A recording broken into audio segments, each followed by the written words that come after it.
Bien, pues vamos a seguir con el tema de los atributos de Dios. Este es el tercer vídeo, la tercera reunión que hablamos sobre esto. La primera vez, ¿os acordáis? Hicimos como una introducción, un preámbulo de lo que íbamos a hablar. El segundo día hicimos un resumen de todos los atributos de Dios y nos centramos en el primero que estudiamos, que era la omnisciencia. ¿Os acordáis, no? Y hoy vamos a seguir con la presciencia de Dios. ¿Qué es la presciencia? Si volvamos al diccionario de la Real Academia, nos dice que presciencia es un conocimiento de las cosas futuras, pero se queda bastante escaso, porque en realidad no es eso. Otra definición que podemos encontrar es conocimiento de los acontecimientos que aún no ocurren, pero que están por venir, que viene a ser lo mismo, ¿no? Conocimiento previo o preconocimiento. Viene del griego prognosis.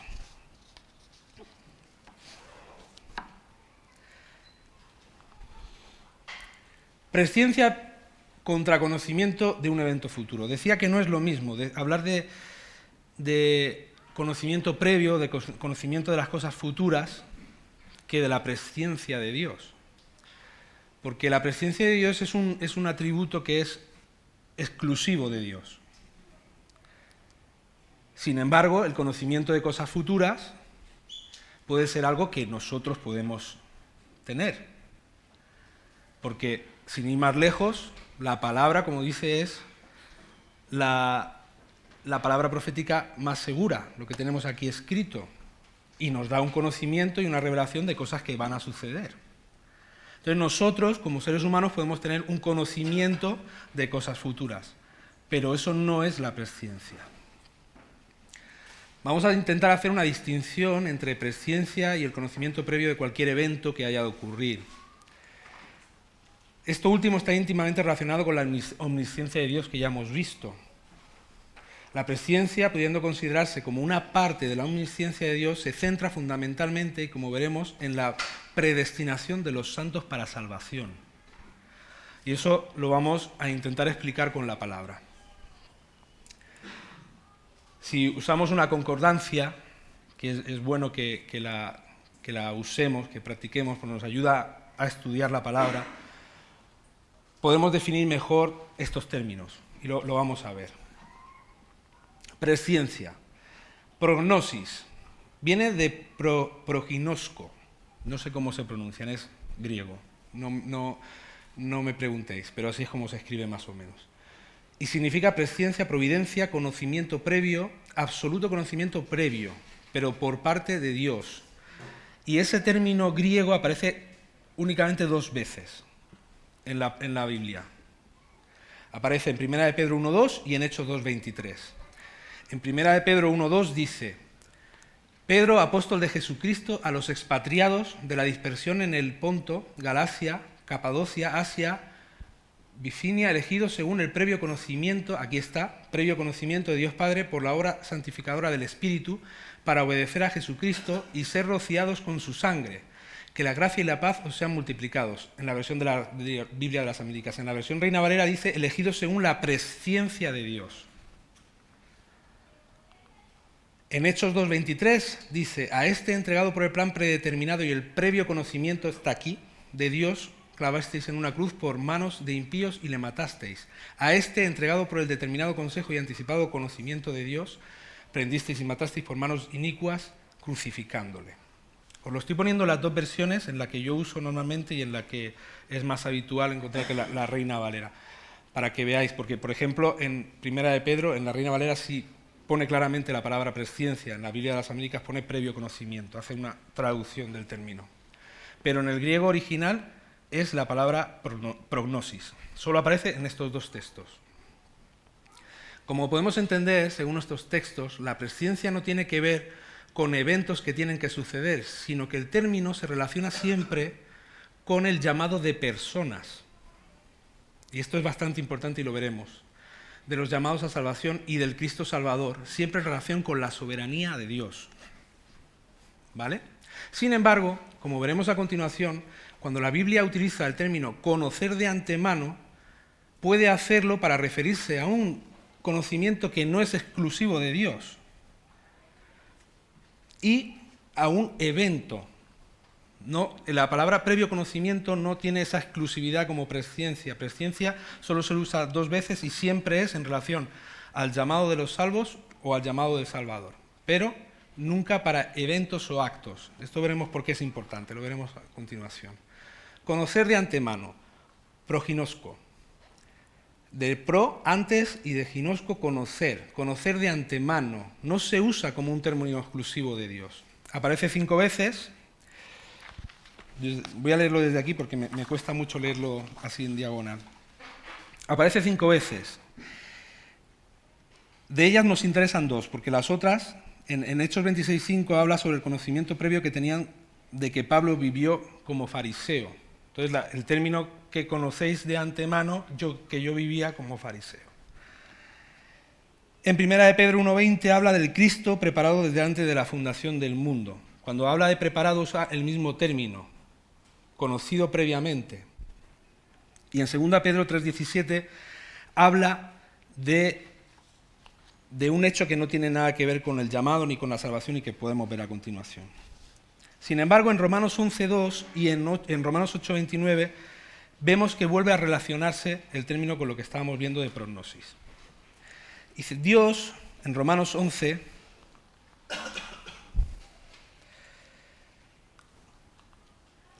del 2 al 5, vamos a ver esto. La diferencia entre prognosis y es que prognosco no es utilizado en las Escrituras como un término exclusivo de Dios, pudiendo referirse además a hechos que han de suceder, lo que hemos dicho antes. Véase 2 de Pedro 3:17, en el que el apóstol se refiere al día del Señor que ha de llegar. Así que vosotros, oh amados, sabiéndolo de antemano, guardaos, no sea que arrastrados por el error de los inicuos caigáis de vuestra firmeza. Se está refiriendo a que tenemos conocimiento del día del Señor por la revelación de su palabra. Entonces, ese es diferente al uso que se hace de la palabra prognosis. Todo esto que parece así un poco rollero, veréis que luego tiene un sentido. No os preocupéis. En Romanos 11:2-5 utiliza la palabra proginosco, conocer de antemano. Dice, Dios no ha desechado a su pueblo, al cual conoció con anterioridad. ¿O no sabéis lo que dice la Escritura en el pasaje sobre Elías? ¿Cómo suplica a Dios contra Israel? Señor, han dado muerte a tus profetas, han derribado tus altares, y yo solo he quedado y atentan contra mi vida. ¿Pero qué le dice la respuesta divina? Me he reservado 7,000 hombres que no han doblado la rodilla a Baal. Y de la misma manera también ha quedado en el tiempo presente un remanente conforme a la elección de la gracia de Dios. El término aparece al principio, dice, al cual conoció con anterioridad, conforme a la elección de la gracia de Dios. En la Reina Valera es similar, el cual desde antes conoció, escogido por gracia. En Romanos 8:29, 30, aquí ya vemos un matiz. Dice así, porque a los que de antemano conoció, este es el término conocer previamente, proginosco, también los predestinó a ser hechos conforme a la imagen de su Hijo, para que Él sea el primogénito entre muchos hermanos, y a los que predestinó, a estos también llamó, y a los que llamó, a esos también justificó, y a los que justificó, a esos también glorificó. Entonces, aquí vemos que añade la palabra, la Escritura añade la palabra predestinó.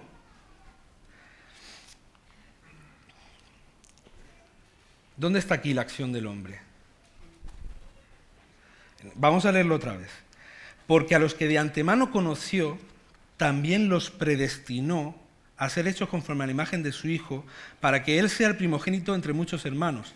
Y a los que predestinó, a estos también llamó, y a los que llamó, a estos también justificó, y a los que justificó, a estos también glorificó.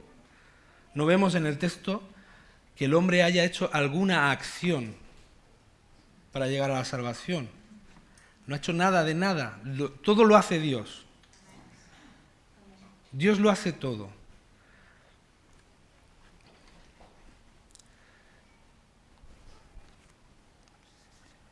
Decíamos que esto es importante porque cuando estábamos diciendo que prognosis, decíamos que siempre se utiliza para el llamado y en la soberanía de Dios. No se utiliza para ninguna acción, decíamos. Y tiene que ver con esto, porque el hombre no hace nada, no hay ningún evento predestinado que haga el hombre para recibir salvación. Dios decide dar la salvación y lo hace como Él quiere. Sin más, no hay más discusión. No hay acción del hombre, nada hace el hombre. Todo lo hace Dios. Predestinación. Precisamente, la distinción entre la presciencia y el conocimiento previo hace que cuando se habla del llamamiento de los santos y no se utiliza la palabra prognosis, no se utiliza presciencia, se añade al texto la palabra predestinación. Y lo vamos a ver en bastantes ejemplos. Predestinar viene de la palabra proorizó, de pro antes y de orizó, establecer límites o limitar, predeterminar los límites, predestinar. Aparece 6 veces. Ya hemos leído 2, en Romanos 8, 29, 30 aparece 2 veces, y luego vamos a ver los textos de Efesios 1, versículo 5 y versículos 11. Los otros lugares donde aparece, que son Hechos 4, 28, dice así el texto, dice, si leemos desde el versículo 27, dice, porque en verdad en esta ciudad se unieron tanto Herodes como Poncio Pilato juntamente con los gentiles y los pueblos de Israel contra tu santo siervo Jesús, a quien tú ungiste, para hacer cuanto tu mano y tu propósito habían predestinado que sucediera. Pero si veis este texto no tiene que ver con el llamamiento, tiene que ver con el Salvador. Por eso lo pongo en gris, lo pongo más clarito. Y en 1 Corintios 2:7 simplemente habla de la sabiduría que Dios predestinó para nuestra gloria. Pero, si leemos los otros textos en los que aparece la palabra predestinó, está en relación al llamamiento y utiliza la palabra previo conocimiento más predestinación, que en su conjunto tienen el mismo significado, lo que hemos visto al principio, prognosis, que es la presciencia de Dios. ¿Vale? Entonces digamos que el texto, cuando no utiliza esa palabra, hace la combinación de términos para referirse a lo mismo. En Efesios 1, del 3 al 5 dice, bendito sea el Dios y Padre de nuestro Señor Jesucristo, que nos ha bendecido con toda bendición espiritual en los lugares celestiales en Cristo, según nos escogió en Él antes de la fundación del mundo, para que fuéramos santos y sin mancha delante de Él. En amor nos predestinó para adopción como hijos, para sí mediante Jesucristo, conforme al beneplácito de su voluntad. Nos escogió en Él antes de la fundación del mundo, en amor nos predestinó.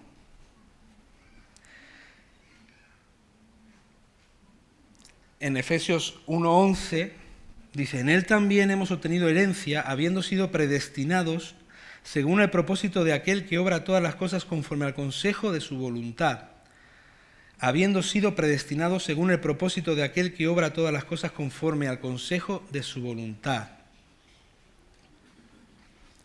Podemos observar que cada vez que se habla de predestinación y presciencia nunca aparece una condición previa al ejercicio de su voluntad.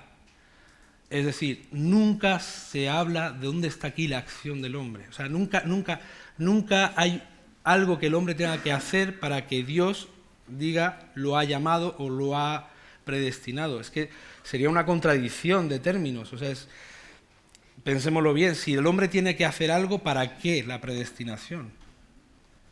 No tendría ningún sentido. Que Dios nos escogiera previamente si nosotros tuviéramos que hacer algo. ¿Para qué? Si dependiera de nuestra decisión, no tendría que hacerlo Dios antes. Entonces, ¿qué diremos de la presciencia? Pues la definición que nosotros podemos dar y que se acerca más a la realidad es el conocimiento previo que tiene Dios sobre nuestra salvación conforme al consejo de su voluntad y según su absoluta soberanía. ¿Vale? Conocimiento previo que tiene Dios sobre nuestra salvación conforme al consejo de su voluntad y según su absoluta soberanía. Él decide salvarnos a nosotros por el consejo de su voluntad, porque a Él le plujo, porque quiso, porque le dio la gana hacerlo. Y entonces por eso Dios sabe que somos salvos, porque Él nos escogió. No hay otra razón, no hay otro motivo. No es que nosotros tengamos que hacer algo para ser salvos, ni mucho menos. Este es un conocimiento distinto al que podemos tener los hombres, es lo que decíamos antes, ¿no? Que nosotros, cuando Dios nos revela su palabra o leemos la profecía, tenemos un conocimiento previo de las cosas. Pero no tiene nada que ver con la presencia de Dios, no tiene nada que ver con el tema concreto que estamos hablando. Podemos recordar aquí que tenemos la palabra profética más segura, como dice en 2 de Pedro 1:19, la palabra revelada por Dios, y de ese modo podemos conocer algunas cosas que deben suceder, como leemos en Apocalipsis 1:1. Como ya os he explicado, el conocimiento que tiene Dios de las cosas futuras no es fruto de la capacidad de Dios para gestionar infinitas realidades. Esto es lo que explicábamos el otro día. Dios no juega a los dados con nosotros a ver qué ocurre, ni depende de qué decisiones tomemos nosotros. Acordaos que está la teoría del efecto mariposa o el multiverso, todas estas teorías que dicen que si yo tomo una decisión, toda la realidad cambia. Pero sabemos que en Dios no es así, porque eso atenta directamente contra la soberanía de Dios. Dios es soberano. Entonces no depende de mis decisiones, no depende de lo que yo haga. Él ejecuta su plan sí o sí, y la realidad es la que Dios quiere que sea. Como decía Miguel antes, cualquier átomo que se mueva, Dios sabe que está ahí. Y es lo que leímos en los textos la semana pasada, que Él tiene nuestros cabellos contados, que Él sabe cuántos pajarillos caen y se venden. Él está en control absolutamente de todo. Dios hace lo que quiere, como quiere y cuando quiere. Puesto que, como hemos estado viendo, la presencia de Dios se relaciona íntimamente con la predestinación salvadora, es necesario en este punto hacer una defensa de nuestra fe. Yo he puesto aquí entre paréntesis mi fe, porque voy a hablar de lo que yo creo. Y cada uno puede creer lo que quiera, pero yo voy a hablar de lo que yo considero que es la verdad de Dios a través de la palabra. ¿Qué creemos, no? ¿O qué creo yo? Sinergismo contra monergismo.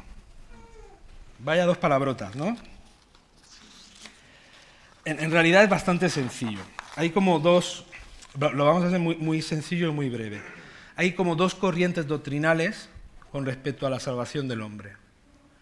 El sinergismo básicamente dice que el hombre coopera con Dios para su salvación. Y el monergismo simplemente dice que no, que Dios se basta a sí mismo para salvar al hombre, que no necesita de la cooperación del hombre. Y estas dos corrientes son muy habituales. De hecho, es bastante extraño encontrar en las iglesias el monergismo, porque el arminianismo está muy metido en la iglesia, entre otras corrientes. Entonces, digamos que nos cuesta mucho, al hombre nos cuesta mucho dejar que sea Dios el que lo haga todo. Como que necesitamos formar parte del proceso. O sea, tenemos la necesidad imperiosa de sentirnos bien, que en nosotros hay algo bueno y que por tanto podemos participar de la salvación del Señor, pero no hay nada más lejos de la realidad. Nosotros no participamos de la salvación de Dios. Nada hay en nosotros bueno. Hay quien defiende que Dios escoge a los hombres porque sabía de antemano que estos escogerían a Dios. ¿Entendéis lo que estoy diciendo? O sea, hay mucha gente que defiende que, bueno, como Dios sabía que nosotros íbamos a escoger a Dios, porque como Dios lo sabe todo, Él sabía que nosotros íbamos a escoger a Dios y entonces por eso nos escogió. Y puede tener algo de sentido, podríamos pensar, no, bueno, tiene sentido, ¿no? Como Dios lo sabe todo, sabía que nosotros íbamos a escoger a Dios y entonces nos escogió. Pero esto tiene varios problemas. El primer problema es que con esa declaración estamos diciendo que el hombre tiene algo bueno, que hay algo bueno en el hombre. Y a la luz de la palabra no es así. El hombre no tiene nada bueno. No hay nada en el hombre que pueda ofrecerle a Dios que a Dios le satisfaga. Nada de nada. Dice la palabra en Isaías 64, versículo 6, dice: todos nosotros somos como el inmundo, y como trapo de inmundicia todas nuestras obras justas. O sea, nuestras mejores obras, nuestras obras justas son como trapos de inmundicia. Y esas son nuestras mejores obras. Imaginaos cuando no son nuestras obras justas. Nada hay en nosotros. Dice en Romanos, capítulo 7, versículos 18 al 20, dice: porque yo sé que en mí, es decir, en mi carne, no habita nada bueno. Porque el querer está presente en mí, pero el hacer el bien no. Pues no hago el bien que deseo, sino que el mal que no quiero, eso practico. Y si lo que no quiero hacer, eso hago, ya no soy yo el que lo hace, sino el pecado que habita en mí. En mi carne no habita nada bueno. ¿Qué es lo que habita en nuestra carne? El pecado. Esa es nuestra naturaleza. Si no fuera por la obra redentora de Cristo, ¿qué sería de nosotros? Iríamos de cabeza al infierno. Estaríamos condenados, porque esa es nuestra naturaleza de pecado. Desde el pecado original, nosotros estamos en condenación. Nada bueno hay en nosotros. Y si no hay nada bueno en nosotros, ¿cómo es posible que nosotros pudiéramos decidir acercarnos a Dios? Esa no es nuestra naturaleza. Porque el pecado no quiere acercarse a Dios. De hecho, estamos bajo el maligno. Este mundo está bajo el maligno. Y estamos bajo su influencia. Hasta que Dios no nos rescata, ¿qué podemos ofrecerle nosotros a Dios? De hecho, sabemos que la salvación dice que la fe viene por el oír, ¿no? Y el oír la palabra de Dios. Entonces, ¿cómo es el proceso? El proceso es que alguien anuncia la palabra, nosotros escuchamos la palabra. Dios pone la fe en nosotros, que es un don, es un regalo. Entonces, con la fe que Dios pone en nosotros, nosotros creemos para justicia. Pero ¿quién decidió darnos esa fe? Dios. O sea, no hay un momento previo en el que yo tenga fe. O sea, el proceso no es, como tengo fe, soy escogido. No. Porque soy escogido, entonces recibo fe. Que es muy diferente. Otro texto que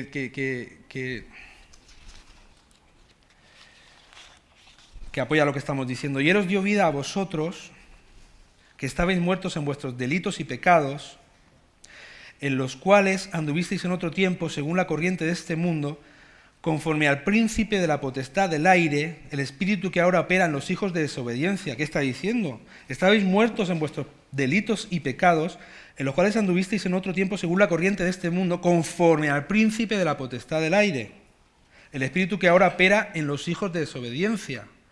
¿Cómo, si estamos bajo esa influencia, vamos a decidir, no, yo voy a ser de Cristo? ¿No? Entre los cuales también todos nosotros en otro tiempo vivíamos en las pasiones de nuestra carne, satisfaciendo los deseos de la carne y de la mente, y éramos por naturaleza hijos de ira, lo mismo que los demás. Pero Dios, que es rico en misericordia, por causa del gran amor con que nos amó, aun cuando estábamos muertos en nuestros delitos, nos dio vida juntamente con Cristo. Por gracia habéis sido salvados. Y con Él nos resucitó. Y con Él nos sentó en los lugares celestiales en Cristo Jesús, a fin de poder mostrar en los siglos venideros las sobreabundantes riquezas de su gracia por su bondad para con nosotros en Cristo Jesús. Porque por gracia habéis sido salvados, por medio de la fe, y esto no de vosotros, sino que es don de Dios, no por obras, para que nadie se gloríe. Porque somos hechura suya, creados en Cristo Jesús, para hacer buenas obras, las cuales Dios preparó de antemano para que anduviéramos en ellas. Pero dice, porque por gracia habéis sido salvados por medio de la fe. Y esto no de vosotros, sino que es don de Dios. Es que la palabra es muy clara. No por obras para que nadie se gloríe.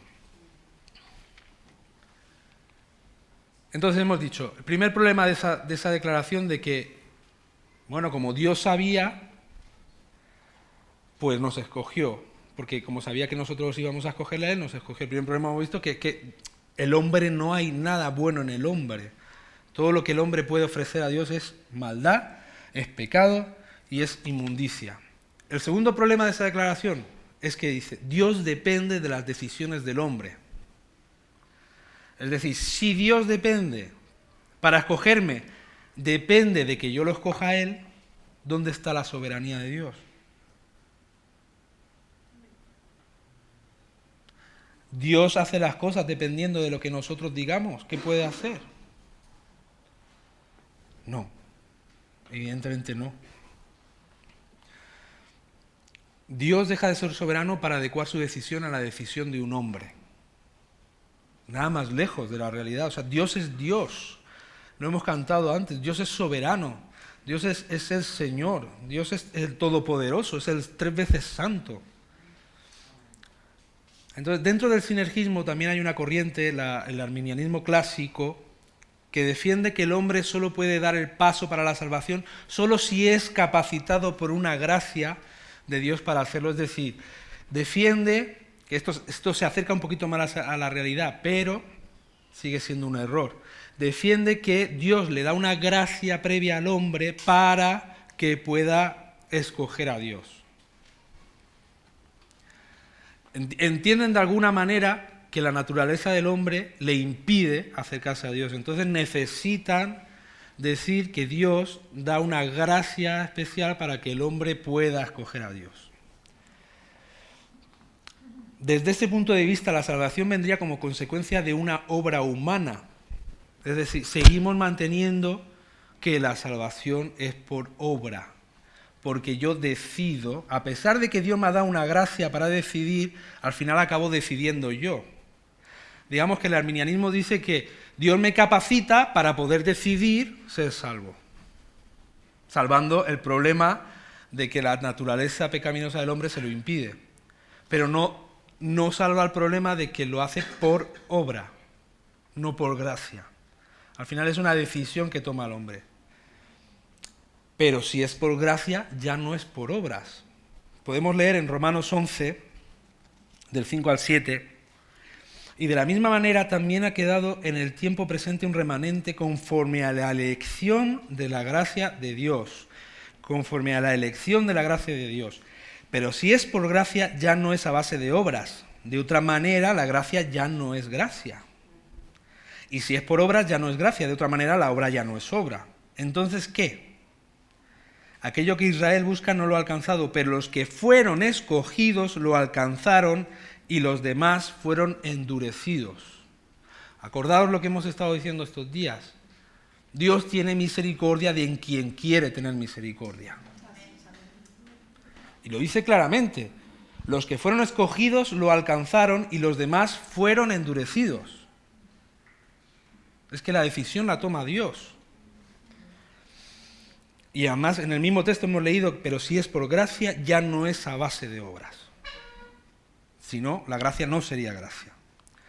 Efesios 2, del 8 y 9. Porque por gracia habéis sido salvados por medio de la fe, y esto no de vosotros, sino que es don de Dios, no por obras, para que nadie se gloríe.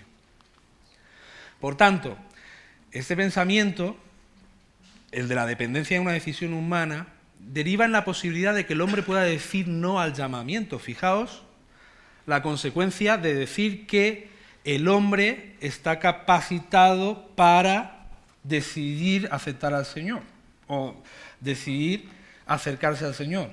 Significa que el hombre tiene la misma capacidad para decir no al llamamiento del Señor. Y de verdad, ¿le vamos a decir no a Dios? ¿Podemos decirle no a Dios, al Dios soberano? Si Él dice una cosa, la hace. Y no hay nada que se le oponga. Cuando Él quiere una cosa, la hace y punto. Tiene todo el poder para hacerlo. Entonces, si Dios te llama, ¿tú le vas a decir no? O sea, la criatura le dice al Dios creador, ¿no me interesas? Es absurdo, hermanos, es absurdo. ¿Dónde queda la omnipotencia, la soberanía de Dios y su fidelidad? Porque aquí también entra en juego la fidelidad de Dios. Si nosotros le decimos que no a su llamado, ¿dónde queda la fidelidad de Dios? Porque cuando Dios da algo, no lo quita. Cuando Dios promete algo, lo cumple. Dice en Hebreos 1, 2 y 3, dice, en estos últimos días nos ha hablado por su Hijo, a quien constituyó heredero de todas las cosas, por medio de quien hizo también el universo. Él es el resplandor de su gloria y la expresión exacta de su naturaleza, y sostiene todas las cosas por la palabra de su poder. Dios es poderoso, es todopoderoso. Reconoce pues, dice en Deuteronomio, reconoce pues que el Señor tu Dios es Dios, el Dios fiel, que guarda su pacto y su misericordia hasta 1000 generaciones con aquellos que le aman y guardan sus mandamientos. Reconoce pues que el Señor tu Dios es Dios, el Dios fiel. Y en 2 Timoteo dice en el capítulo 2, versículo 13, si somos infieles, Él permanece fiel, pues no puede negarse a sí mismo. Es su naturaleza. Entonces, si Dios nos escoge, hermanos, fijaros la tremenda barbaridad. Dios decide escogernos. Entonces dice, fulanito, yo te llamo para salvación. Y fulanito va y le dice, pues no me interesa. ¿Dónde está el poder de Dios? Si Él decidió llamarte, ¿para qué te llamó? Dios no nos pide permiso para hacer las cosas. Dios no pide permiso a nadie. Dios no lo intenta, como decíamos, Dios no lo intenta, Dios lo hace. Porque Él es todopoderoso.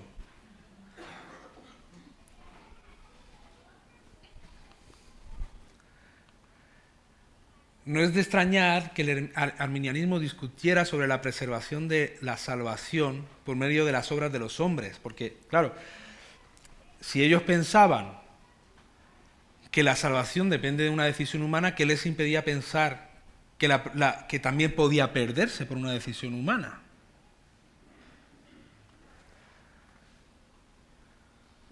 Defender cualquiera de estas opciones es faltar a la verdad. Dios en su soberanía escogió a los que debían ser salvos.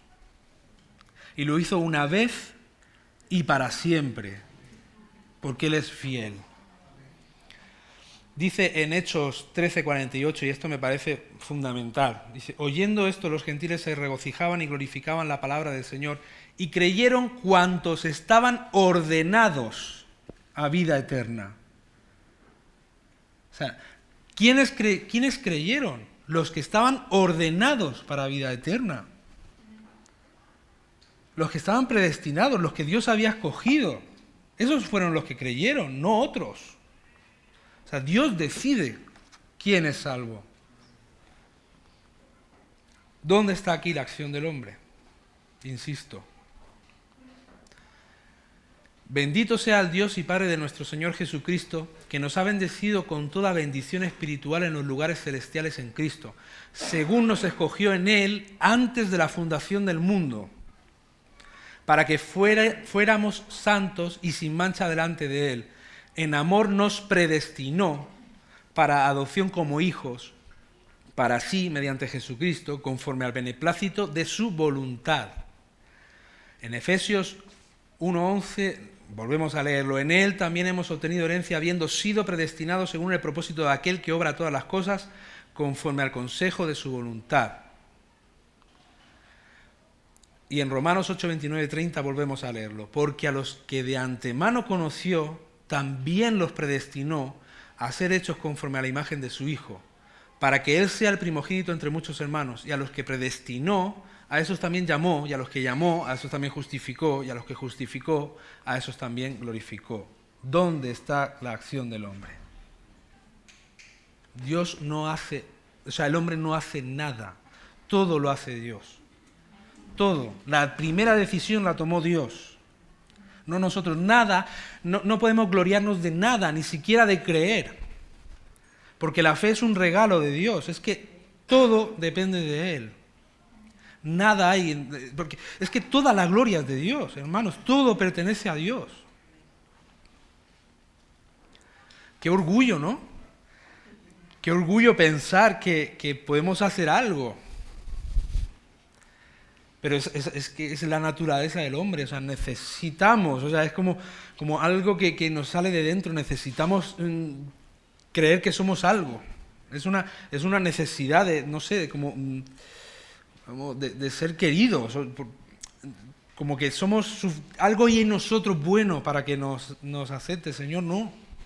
Debemos ser conscientes de que no hay nada, o sea, de que no somos nada, somos polvo delante del Señor. Para el sinergismo, la fe es la causa de nuestra elección, mientras que la verdad bíblica defiende que nuestra fe es la consecuencia o el efecto de la elección de Dios. Es lo que estamos diciendo. Dios nos escoge y por eso nos da fe para creer. Si volvemos al concepto de presciencia que estábamos hablando al principio, conocimiento previo que tiene Dios sobre nuestra salvación, y aquí es subrayado conforme al consejo de su voluntad, y según su absoluta soberanía. Ahora tiene más sentido, ¿no? La definición. Conforme al consejo de su voluntad y según su absoluta soberanía, que es la predestinación. La presciencia de Dios es consecuencia de su voluntad. Y esto es muy importante. Igual que decíamos el otro día que la omnisciencia de Dios es consecuencia de su voluntad, de que Él ha decidido hacer todas las cosas. La presciencia, como parte de la omnisciencia de Dios, es lo mismo, es consecuencia de su voluntad. Y podemos leerlo en Romanos 8, 28 al 30, lo estamos leyendo muchas veces, pero es que es un texto fundamental. Y sabemos que a los que aman a Dios todas las cosas les ayudan a bien, a los que conforme a su propósito, al consejo de su voluntad, son llamados, porque a los que antes conoció también los predestinó, para que fuesen hechos conforme a la imagen de su Hijo, para que Él sea el primogénito entre muchos hermanos, y a los que predestinó, a estos también llamó, y a los que llamó, a estos también justificó, y a los que justificó, a estos también glorificó. En Efesios 1, 3, 5 volvemos a leer. Bendito sea el Dios y Padre de nuestro Señor Jesucristo, que nos ha bendecido con toda bendición espiritual en los lugares celestiales en Cristo, según nos escogió en Él antes de la fundación del mundo, para que fuéramos santos y sin mancha delante de Él. En amor nos predestinó para adopción como hijos para sí mediante Jesucristo, conforme al beneplácito de su voluntad. La predestinación es consecuencia de su voluntad, es consecuencia de su propósito, de lo que Él quiere. Igual en Efesios 1:11, si volvemos a leer el texto, volvemos a ver el mismo patrón. Predestinados según el propósito de aquel que obra todas las cosas conforme al consejo de su voluntad. Está aquí. Y sabemos que a los que aman a Dios, ya lo hemos leído, ya lo hemos leído, pero nosotros siempre tenemos que dar gracias a Dios por vosotros, hermanos amados, por el Señor, porque Dios os ha escogido desde el principio para salvación, mediante la santificación por el Espíritu y la fe en la verdad. Y fue para esto que Él os llamó, mediante nuestro Evangelio, para que alcancéis la gloria de nuestro Señor Jesucristo. Siempre es consecuencia de su voluntad, es para lo que Dios quiere. Dios nos llama para el cumplimiento de su voluntad. Y terminamos así, dice Pink. Sabéis que nos estamos basando en el libro de Pink. Dice, siendo así, toda la gloria y la alabanza le pertenecen solo a Él. No tienes base alguna para atribuirte ningún mérito. Has creído por la gracia, y eso porque tu misma elección fue de gracia. Amén, ese es el resumen.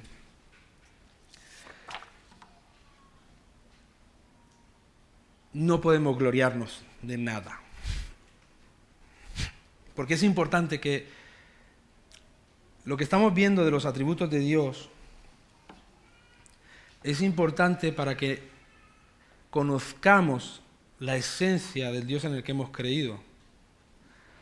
Porque cuando nosotros conocemos que Dios lo sabe todo, que Dios nos escogió conforme a su propósito, cuando conocemos que Dios es todopoderoso, que es soberano, que es misericordioso, toda nuestra vida la vamos a poder relacionar con los atributos de Dios.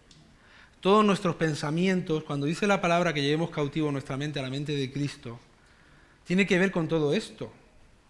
Tenemos que saber cómo es Dios, cuál es la mente de Dios, para nosotros poder vivir y caminar conforme Dios quiere, en santidad. ¿Para qué nos llamó Dios? Pues no lo sé. Para su gloria. Nos llamó para su propia gloria, aunque nos suene extraño, para la alabanza de su nombre. Porque Él muestra su soberanía en las decisiones que toma. O sea, nuestra elección es una muestra de su soberanía, de su magnificencia, nos tiene que humillar en tierra que el Dios Todopoderoso nos escoja a nosotros, sin ser nada, sin merecerlo, porque no hay nada bueno en nosotros, como hemos visto, nada de lo que nosotros somos le puede agradar al Señor. Entonces, ¿por qué nos escogió? Porque Él quiso y para su gloria, para la alabanza de su nombre. Amén. Y aquí lo dejamos.